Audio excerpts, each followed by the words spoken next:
All right, hello everybody, good morning. My name is William Reed. I am the Executive Director of the German American Chamber of Commerce. Before we get started with any of this, I want to remind everyone that they should stay on mute during the conversation that we have today and enter any questions for our speaker in the chat bar, which you can access down below. Very quickly, I just want to introduce the German American Chamber of Commerce Colorado chapter. We're devoted to the improvement of investment and trade relations between Germany and the state of Colorado. Our chapter is the exclusive representative of GACC Midwest in the state of Colorado, and we host many events and networking opportunities throughout the year, including webinars such as this one. We actually have one coming up 2 weeks from now, where we'll be discussing an organization called Berlin Partner and everything that's been going on in Berlin in particular, as well as potentially moving businesses to Berlin, especially in this post-COVID era. You may also be familiar with another event that we host every year, the Denver Christkindl Market. 2020 will mark our 20th anniversary, so be sure to stop by for that, provided that we're able to continue hosting that. We're making many changes there as well in order to be compliant and make sure that our attendees are safe. We are a member organization. You can learn more about the chamber at GACC-CO.org. Events like this one, like this webinar, are provided by the members, and it's those funds that help us keep running throughout the year. So without further ado, I'd love to introduce our speaker today. He is a distinguished university professor at the Josef Korbel School of International Studies, the University of Denver. Until 2006, he was a professor of comparative public policy at the European University Institute in Florence, Italy, and his research covers EU social, employment, and economic policy, as well as banking and financial regulation in the Eurozone and the politics of Brexit. I'd like to extend a very warm welcome to Professor Martin Rhodes of the University of Denver. Thanks so much, Bill. Good morning, everybody. It's a pleasure to be able to have a discussion with you this morning. I'm, as Bill said, a kind of specialist in European economic, social, and employment policy, and a lot of my work over the years, especially before I came to the United States, was focused on relations between Germany and other European member states. And so this topic of Brexit and Germany kind of combines two of my interests. One is in the peculiar politics of Brexit, which really has been peculiar, and I think most Germans would agree with me on that, and brings together my interest in what's happening in Germany. I spent a good chunk of 2016 living in Berlin, so getting closer to the German debates on this issue. The Brexit vote happened in the middle of my stay there. So I want to start by saying that German attitudes towards Brexit have shifted quite a lot in recent years, certainly between the period before Brexit happened, before the referendum in 2016, and today. I might just bring up a couple of slides.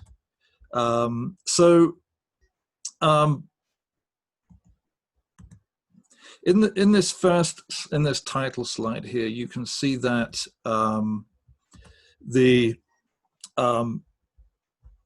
Der Spiegel magazine headlines, "Bitte geht nicht," please don't leave, please don't go, was a Der Spiegel cover 2 weeks before the British referendum in May 2016, and it kind of expresses a sense in Germany, certainly in the political establishment, that that Germany needs the British. The British were seen as a very, very close partner, above all on security and economic issues. And although the relationship between France and Germany had been stronger traditionally in the EU than between Britain and Germany, and I'll talk a little bit about the Franco-German relationship in a minute.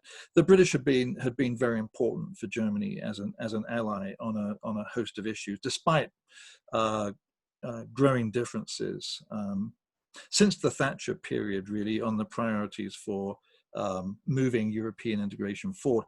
That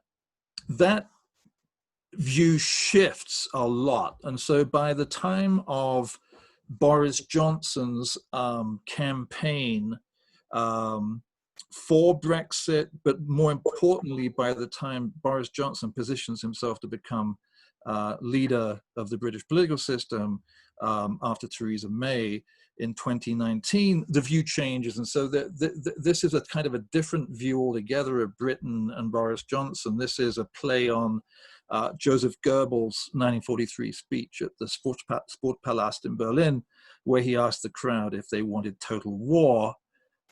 This is Boris Johnson, who's dressed half as a clown, half as a Nazi, saying, "Wollt ihr denn totalen Brexit? Do you want total Brexit?" with a rabid crowd of nationalists saying, "Yes, yes, yes," and a sign in the background saying, "Democracy is the enemy of the people." And this is a kind of an extreme cartoon, but for me, it kind of symbolizes the shift in attitudes and the hardening of German views on Britain and Brexit as the nationalist and frankly very openly xenophobic Brexit campaign gathered pace in 2015 and 2016, all the way through to the point where, having seen first David Cameron and then Theresa May as British Prime Ministers fail to put in place a withdrawal deal from the EU that would be relatively moderate. The shift from that position to a hardline, potentially hard Brexit withdrawal under Boris Johnson received a lot of opposition and total lack of empathy amongst the Germans. It should be said that there's a critical difference between the German view of Europe and the shared by all mainstream parties in Germany and the British view on Europe. Completely different, really, but after Margaret Thatcher in the 1980s shifted Britain towards a kind of transactional relationship with Europe. In other words, what is in it for Britain? We don't really care about the rest of you. We want to maximize what we get out of Europe. And German commitment to the deep values of the European Union, and also to further movements towards political union. And I think it was really the 2008 financial crisis, followed then by a little bit later by the migration crisis, that really put Germany into a totally different camp from Britain. So with the financial crisis, although Germany resists some of the movements towards a fiscal union that might have come out of Europe's response to the financial crisis, Germany was fully behind in the end. Transfer of supervision of European banks to the European Central Bank, creation of new instruments, such as the European Stability Mechanism, to help bail out European countries in the banking crisis, but also full support at that point for the European Central Bank's quantitative easing. And all of this seemed to confirm the view of British Eurosceptics that this was now a German-led Europe and not a collectively led Europe. And that sentiment amongst the Brexiteers was cemented with the migration crisis and Angela Merkel's position on accepting larger numbers of refugees and migrants, not just into Germany, but also the establishment of quotas that would have distributed refugees and migrants coming out of the geopolitical crisis zone of North Africa around the rest of the EU. And I think that a final nail in the coffin of that traditional relationship between Germany and Britain was put in place by not just by the xenophobia of the Brexiteers, but also by the anti-German sentiments expressed by some Brexiteers, including Boris Johnson, who at one point compared the European Union to the Third Reich. and the attacks by the British tabloid press on Germany for not giving in to the Brexiteers' demands under Theresa May. So, this is a transition really from a close relationship to one in which Germany now has a very hard line on Brexit, and in which it's supporting, as are the other 27 European Union member states, supporting a very hard line in the negotiations on Brexit, which now see the two camps, the British camp and the European camp, negotiating a final withdrawal agreement, sees them in two polarized positions with very, very little movement on either side towards the center. The Germans and the Europeans more generally have a very big stake in preventing Britain from assuming a position vis-a-vis the European Union in which Britain gets what it wants. And what Britain wants is pretty much full access to the single market for goods and services, including finance, which obviously is very important to the British because of the City of London, and also, but at the same time, absolutely no role for the European Court of Justice or other regulators, European regulators, vis-a-vis the British economy. So complete independence from European rules and jurisdiction, and at the same time, full access to the single market. And this is a position on the part of Britain, which is not only naive, but is going to go nowhere with the Europeans, who are not going to allow a nation within the European economy to engage in deregulation, competitive deregulation with the full members of the European single market. I think it would be fair to say that in the current moment, the British are in a bad position. They had expected all along, under David Cameron back in 2015, 2016, all the way through to now, that German business would have a different position than it has on these issues. It imagined that because German companies employ something like 400,000 people in Britain, there are billions and billions of euros of German investment in Britain. Big companies in automobiles, Daimler-Benz and Volkswagen, and in the pharmaceutical industry, but also mechanical engineering and so on. All of those companies play either a direct role through foreign direct investment in the British economy, or they are involved in massive exports and supply chain activity with the British economy. And the British government all along has expected that German business, export business, which many have seen as a critical influence over politics in Berlin, they've discovered that either German business is not going to play the role of a lobbyist in favor of Britain, or that the German government is pretty much ignoring German business's wishes. And this is, it's not as if in recent years German business has been able to heavily influence the direction of German foreign policy. So, over Russian engagement with Crimea, annexing Crimea, and fighting a small war with Ukraine, leading to sanctions on Russia, the German business community had no influence on those sanctions, even though they were damaging to German business. And German enthusiasm for the Trans-Pacific Trade and Investment Partnership, which was launched under Obama, didn't lead to Berlin becoming particularly sympathetic with the prospects of that new trade agreement. And today, German business is very worried about the impact of a no-deal withdrawal, which becomes more likely, frankly, as Boris Johnson's government digs in its heels, refusing to request an extension to the period in which a final agreement with the EU can be struck. In other words, by the end of this year, with COVID-19 obviously getting in the way.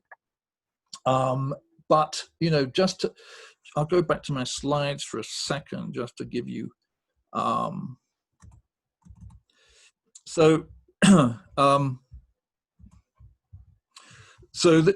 already in 2017, so, you know, 12 months after, nearly 12 months after the Brexit referendum, already in a survey of the 250 largest German companies, a Deloitte survey showed that 50% felt that Germany should pursue a very hard line on Britain, and that a key negotiation objective should be exclusion of the UK from the single market. It did not accept the 4 European freedoms of goods, capital, services, and labor. These are the values that Germany holds to very strongly, it should be said. And then by 2019, by the middle of last year, a German industry and Chamber of Commerce survey already found that some 12% of German firms were already relocating commercial activity out of the UK. And, you know, the German industry has been hit already by falling value of the pound against the euro, which makes German goods more expensive in the UK. So exporters in the UK incurred a lot of losses already, like 3.5 billion euros already in the first half of last year. And Britain has now shrunk from 3rd to the 5th largest market, behind the Netherlands in terms of German exports. This graph shows that the current expectations of German business for the prospects of German companies operating in Britain has sunk massively over the last 3 years. The biggest fall being in 2019, as it became clear that the deal being pursued by British Prime Minister Theresa May failed to get support in the British Parliament, and the assumption of power by the hard Brexiteers led by Boris Johnson. Supply chain issues are particularly important because any costs raising little impediments along the supply chain can be devastating to the finely tuned costs of supply chain production.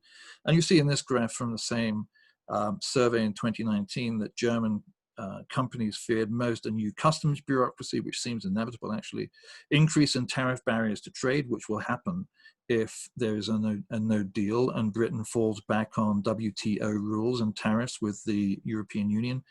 But also, you know, a lot of concern with the legal uncertainty involved, foreign exchange risks, non-tariff barriers, and so on. So a lot of risks perceived by German business in a disorderly withdrawal of the UK from the European Union, which seems more and more likely. And this graph just shows some of the impact of a hard Brexit on just the auto sector.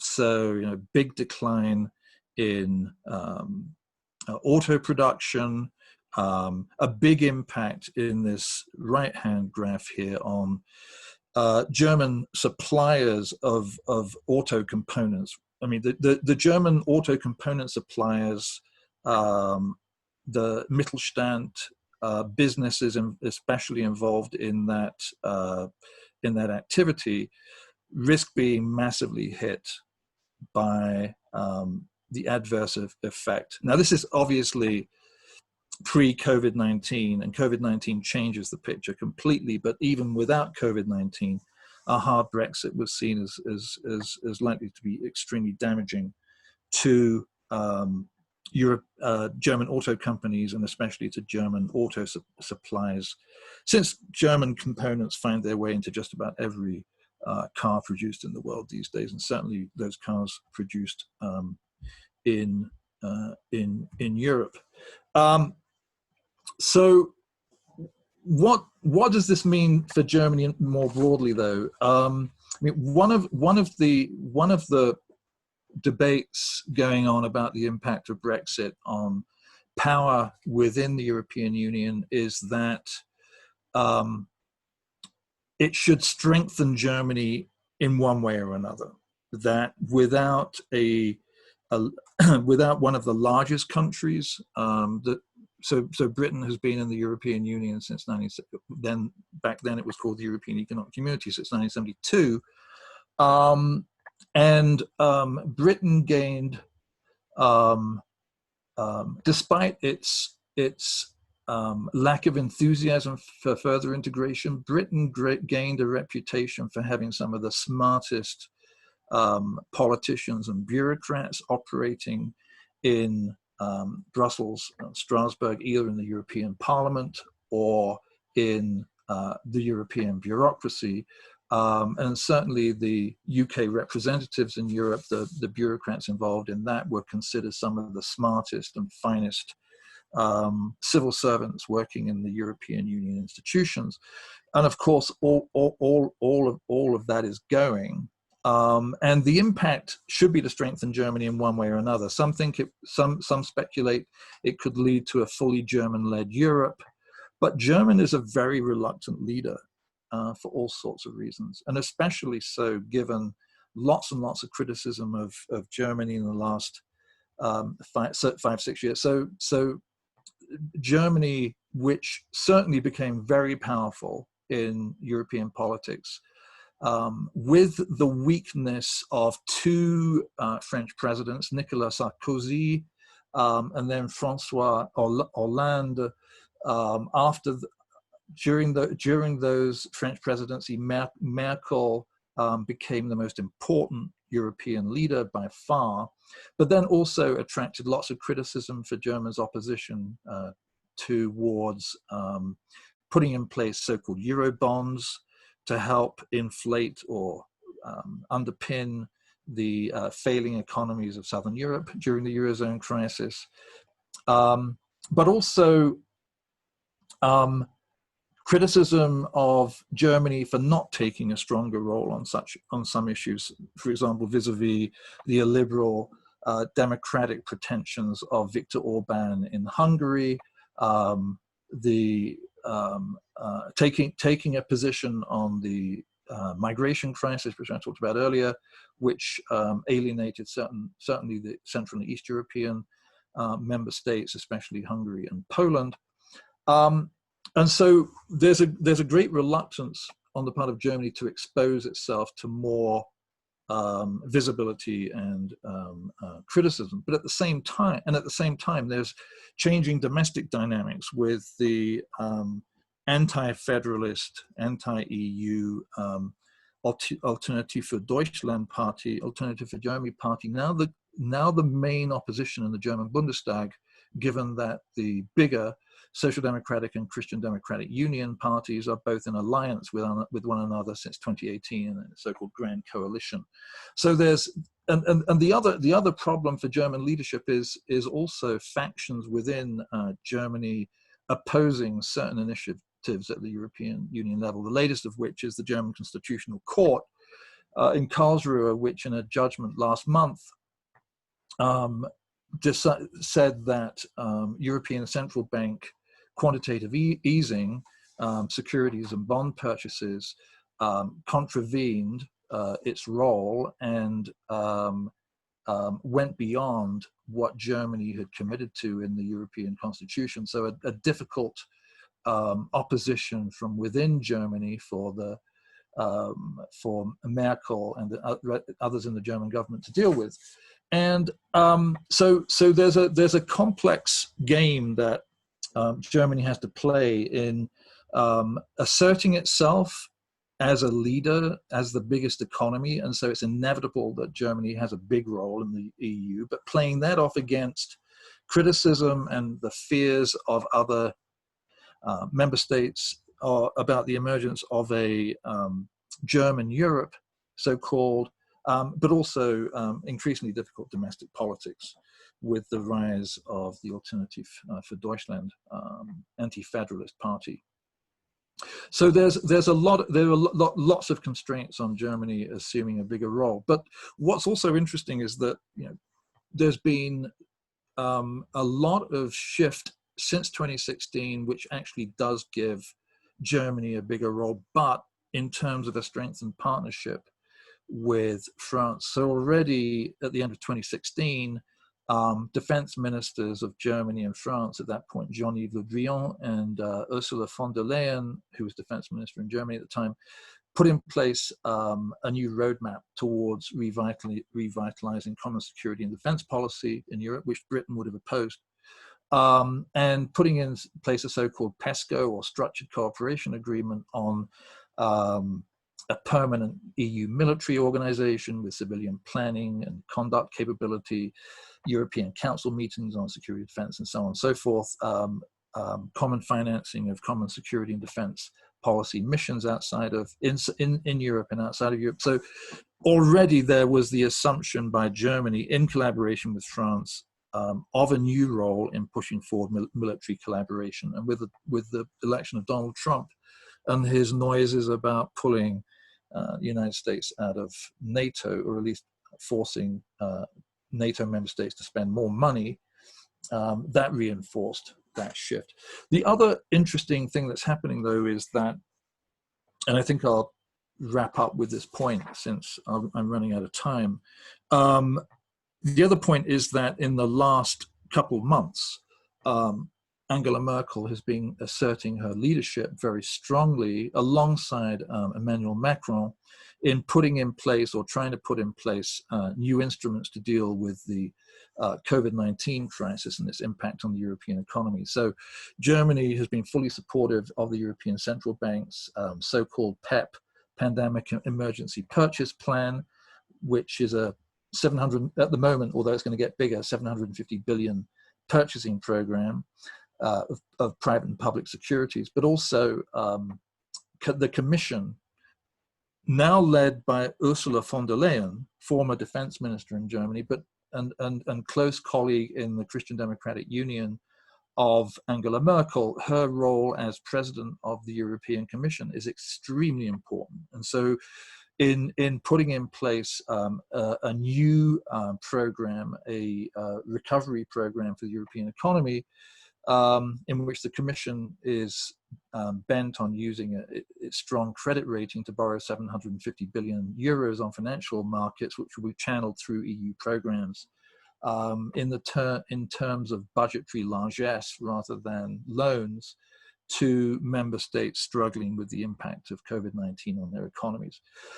I think it's important to note that the Franco-German relationship is now embedded in the presence of still Angela Merkel as Chancellor, Ursula von der Leyen as President of the European Commission, and then on the French side, Christine Lagarde, formerly at the IMF, but now the President of the European Central Bank, and Michel Barnier, who is the negotiator with Britain of the Brexit agreement. And so there's strong institutional linkages now between Germany, the European institutions, and France in both dealing with Brexit and in dealing with the impact of COVID-19. And I think, for many Europeans, and certainly for the Germans, the ongoing antics of Boris Johnson and the hardline Brexiteers in his cabinet in Britain is seen as a major irritation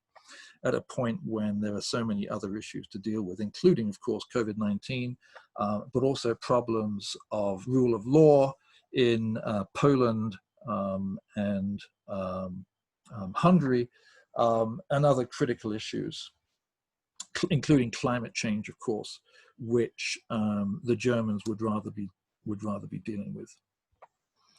Okay, so I'm going to stop talking there, and I'm happy to take questions. Thank you so much, Professor Rhodes. Definitely appreciate it. I have received a few questions privately in the group chat, but I do want to welcome all of our attendees to ask any additional questions that they may have in that chat bar. You can find it. Usually if you hold your mouse over the bottom of the screen, a little chat bubble pops up and you can ask your questions. But we can go ahead and get started with what I have received. One of the questions is, in relation to Germany being a reluctant leader, it seems like this is going to have a lot of trade implications. Who is this good for? Who is definitely benefiting from the Brexit, if anyone? There are no winners from Brexit. Brexit will be, and has already been, quite damaging to the British economy. It's going to be damaging to the European economy more generally, especially Germany, of course, which has such a big export industry and a good chunk of its exports going to the UK. I mean, some people would say that Germany and France are winning in the sense that, on the one hand, this is not necessarily to do with trade. I don't think there are there are no economic winners one can identify from Brexit. Brexit is a political nationalist phenomenon, which totally ignored any of the warnings from British economists or others in Britain and in Europe that it would be very damaging to the British economy. Economic considerations have had virtually no position or no prominence in the discussions in Britain around Brexit. The only thing that British politicians have done in the face of criticism of Brexit vis-a-vis economic policy damage is to talk about the doomsayers and to dismiss expert advice as being irrelevant. Is that, I might stop there at that point and Sure. move on to, yeah. Great. We have a few questions that have been coming in. One of them is more in regards, so your comments on the auto industry, and there have, with a hard Brexit, that there'd be a lot less employees. Are there other specific industries that are going to be widely impacted?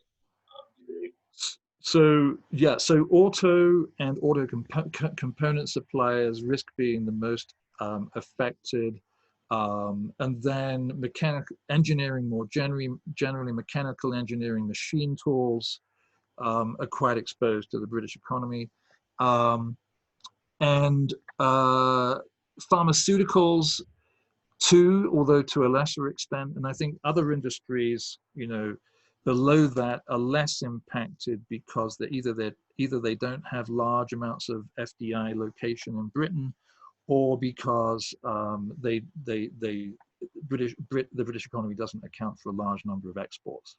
But one shouldn't underestimate the spin-off in terms of employment in Britain, but also in Germany, of German manufacturing being impacted. So machine tools, auto component suppliers, and auto producers. I mean, that industry is still a very big part of manufacturing employment in Germany, and the knock-on effects of any job losses in the industry as such on affiliate sectors, service companies, and so on that service the auto industry, that kind of impact can be quite substantial. Now, I'm not saying that it's not the, I mean, with COVID-19, actually there are many, many other things to worry about. And so to some extent, the Brexit impact will be just part of the bigger COVID-19 problem economically for Germany and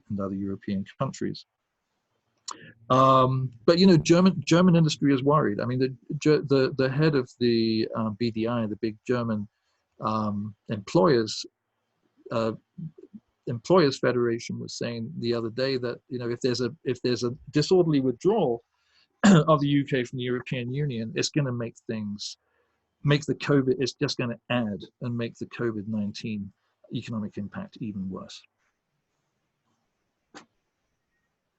One of these, sorry, one moment.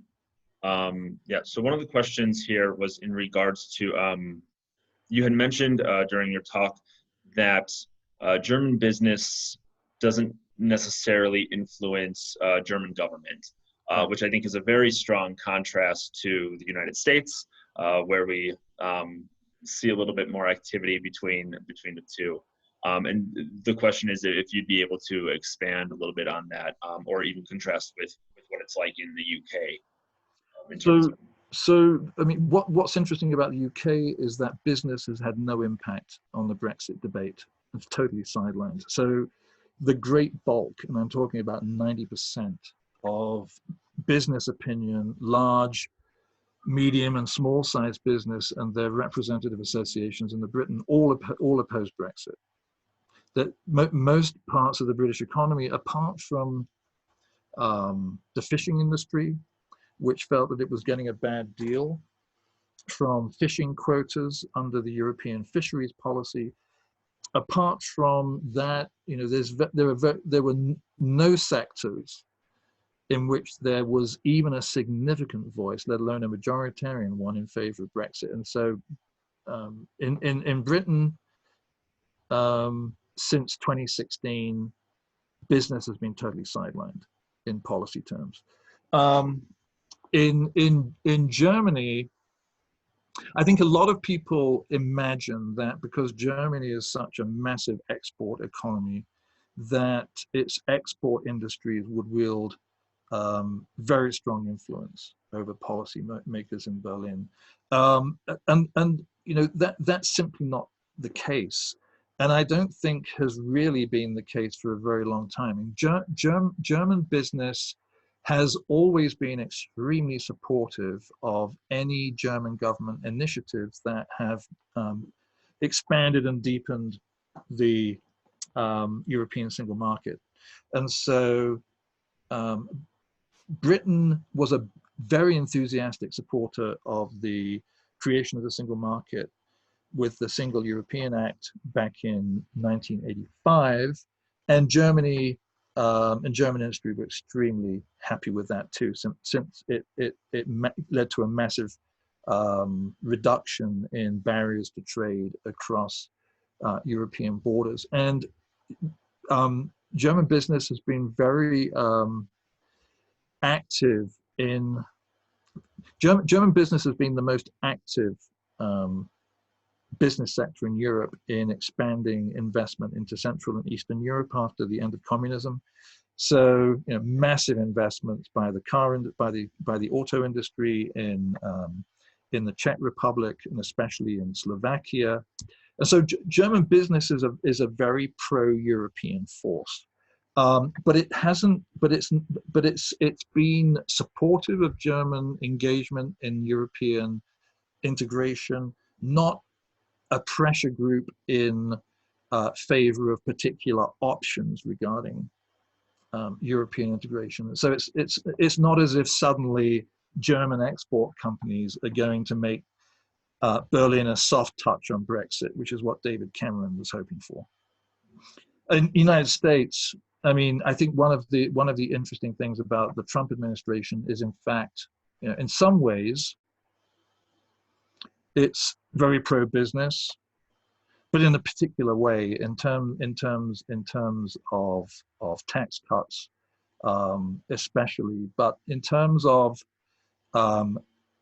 following the wishes of large parts of the business sector vis-a-vis trade, no. I mean, the whole trade war with China is potentially disastrous for U.S. business. U.S. Trump government tariffs on Chinese imports has already damaged a large number of sectors in the United States.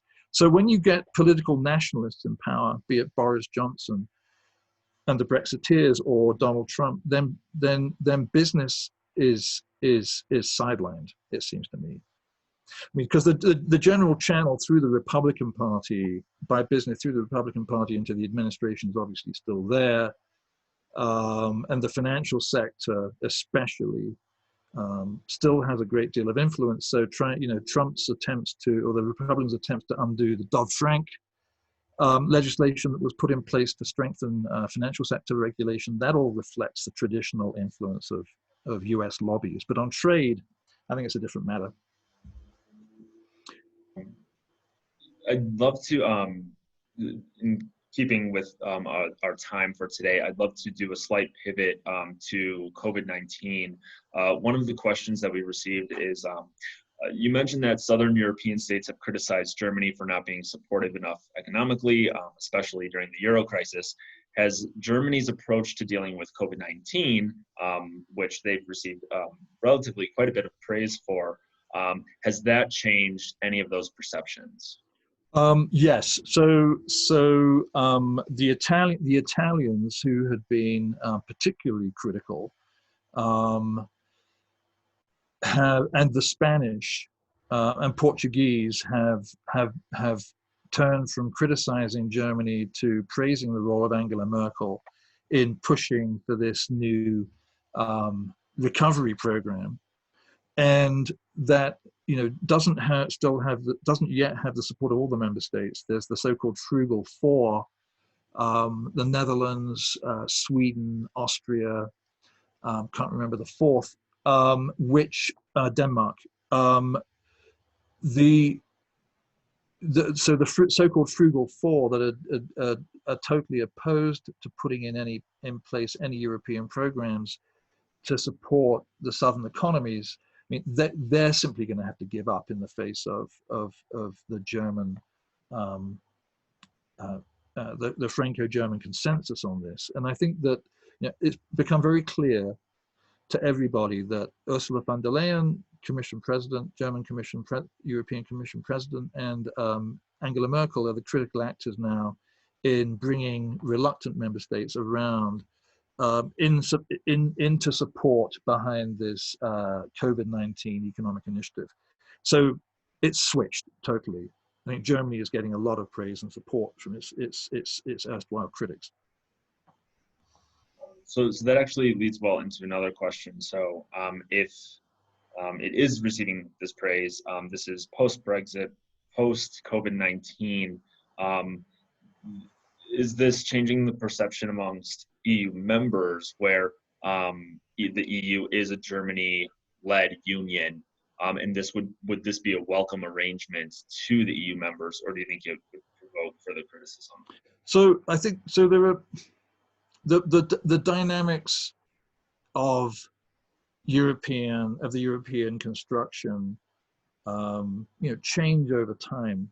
It's always been the case that Germany and France have been the critical two countries, and so the big changes that have taken place in recent years.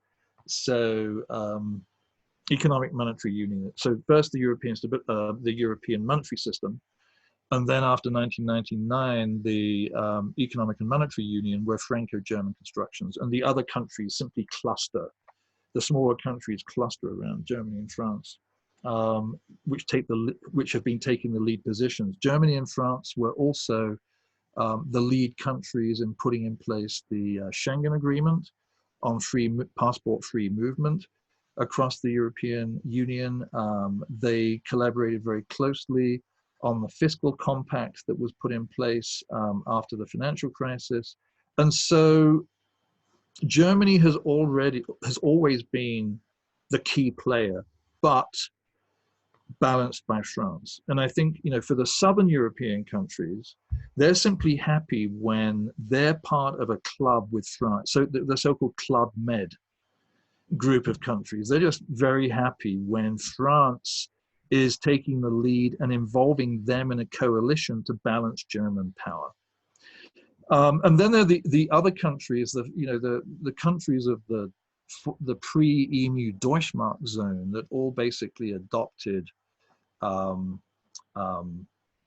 exchange rate policy linked to the interest rate policy of the Bundesbank. Those countries, so Benelux, Belgium, Netherlands, Luxembourg, Denmark, Austria.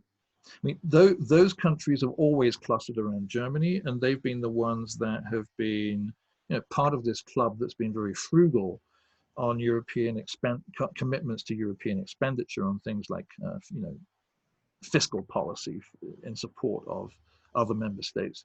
The other difficult group vis-a-vis Germany, and who also will regret the loss of Britain as a counterbalance, are the so-called Visegrad 4 countries.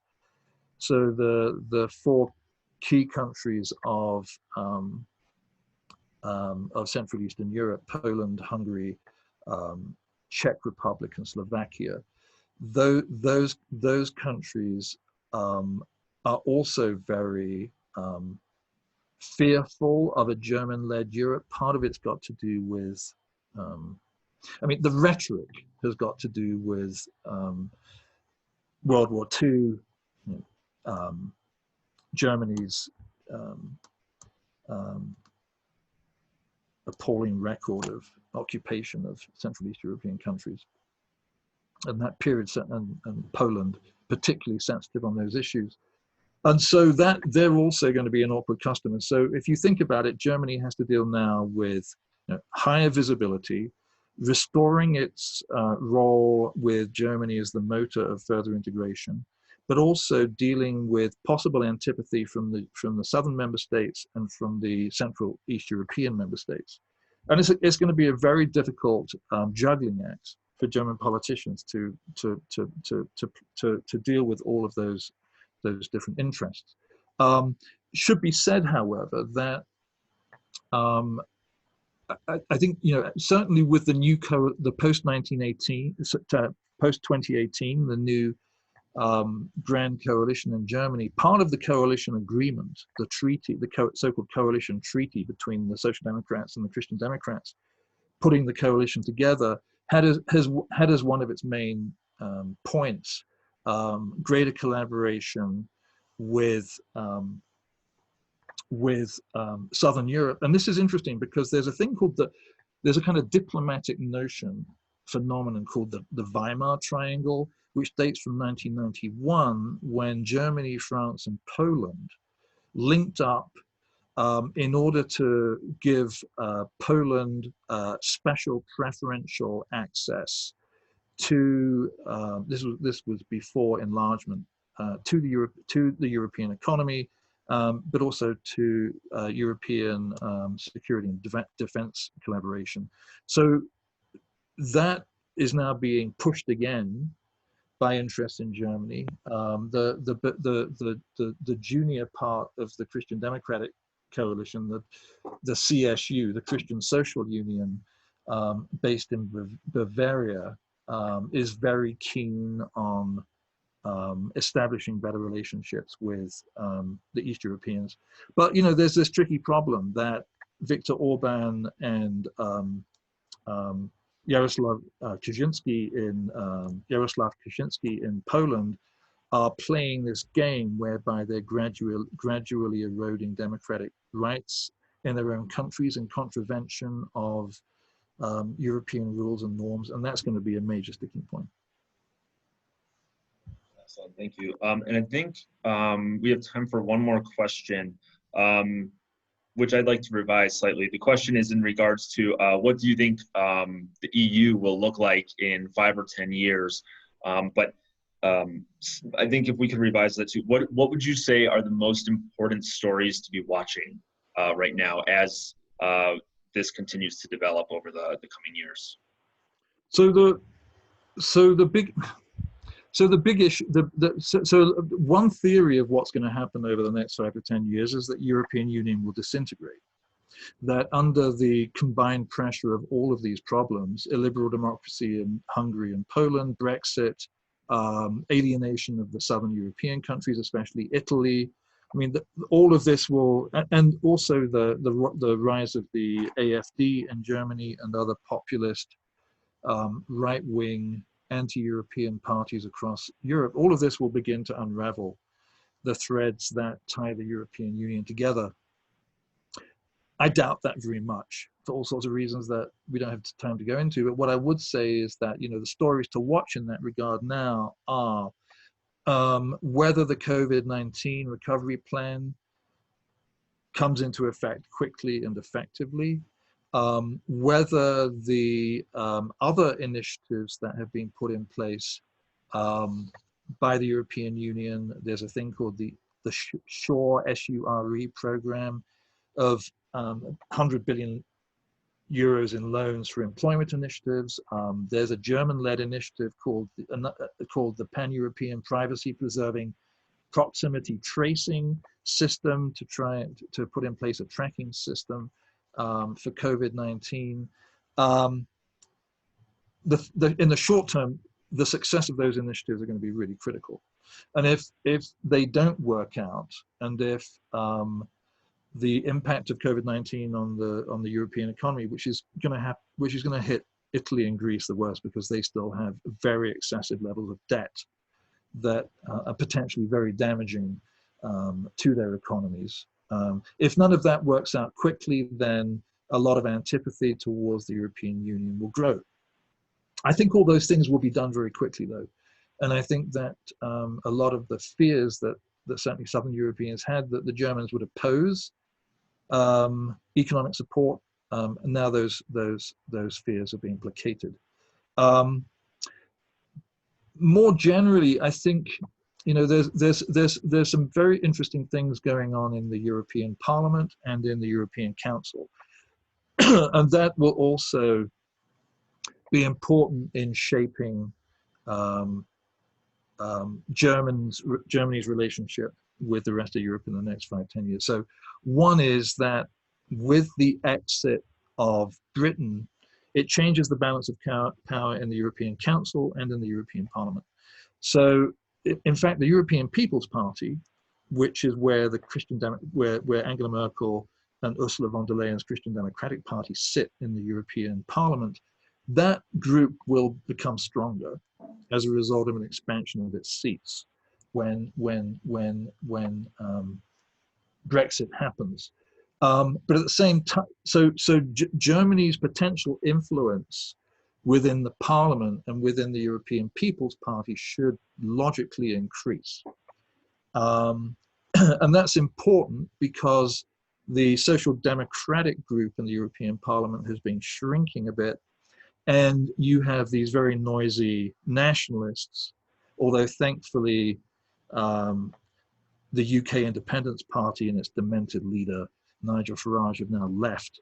But you still have a bunch of noisy, irritating nationalists who have to be kept in check by the mainstream party. So all that should help.